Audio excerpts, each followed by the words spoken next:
Bienvenue à la présentation « Redécouvrez le pouvoir de la radio commerciale ».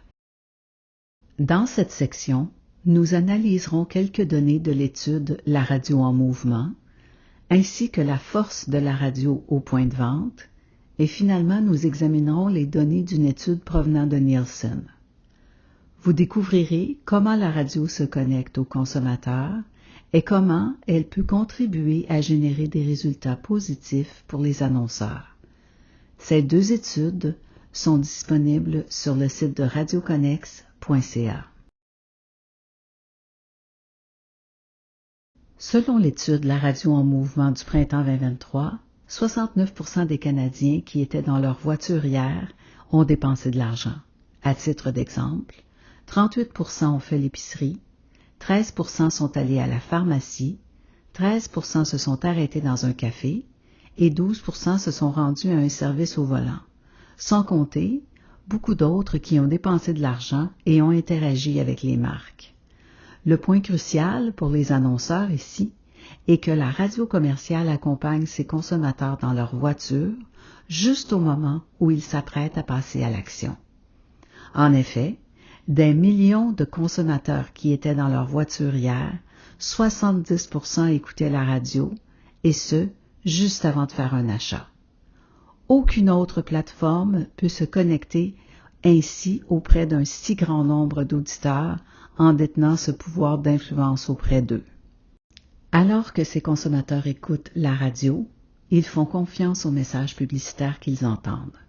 Plus que tout autre média, 50% des Canadiens croient que les messages publicitaires entendus à la radio sont dignes de confiance.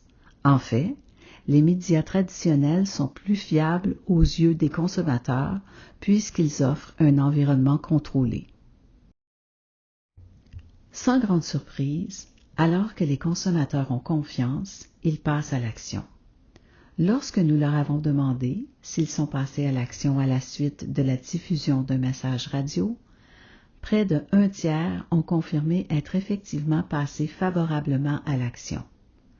21% disent avoir été en ligne afin d'obtenir plus d'informations, 14% disent en avoir parlé à quelqu'un et 7% déclarent avoir acheté le produit ou le service.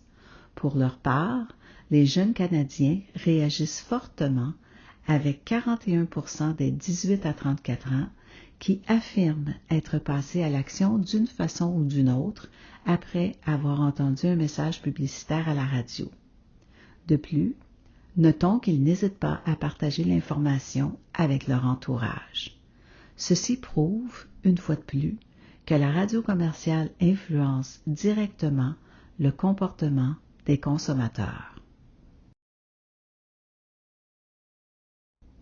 Examinons maintenant la catégorie des biens de consommation courante. Nielsen a analysé le rendement sur l'investissement sur une période de 5 ans pour comprendre l'impact de la radio et la synergie à laquelle elle contribue pour augmenter le volume des ventes. Dans l'étude de Nielsen, plus de 1000 activités de marque de biens de consommation ont été scrutées. Ces activités s'effectuaient à l'aide de la télévision, la radio, l'affichage et les activités au point de vente.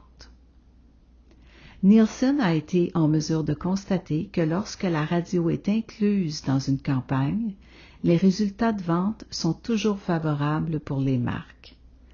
Nielsen a aussi constaté que la radio génère un rendement 1,3 fois plus élevé que l'ensemble des médias, ce qui signifie que chaque dollar investi à la radio commerciale génère 2,35 $ pour son annonceur.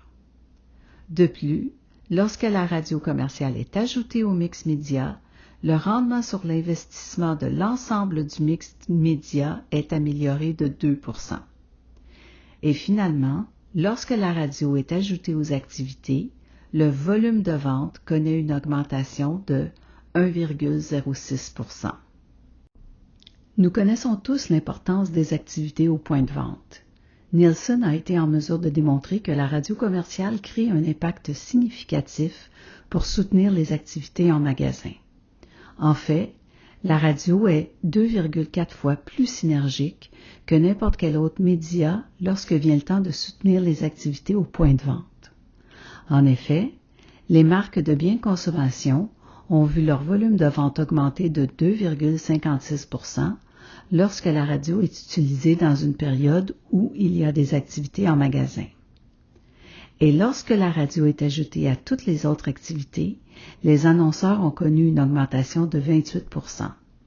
Cela démontre, sans équivoque, que lorsque la radio commerciale est utilisée pour soutenir les activités de biens de consommation, ça crée un impact favorable sur le rendement sur l'investissement, en plus de générer des résultats positifs pour l'annonceur. Vous pouvez obtenir ces études ainsi que beaucoup d'autres informations sur le site de radioconnex.ca. De plus, nous vous invitons à nous suivre sur LinkedIn où quotidiennement nous partageons des mises à jour. Finalement, rendez-vous sur notre site web radioconnex.ca afin de vous abonner à notre bulletin électronique.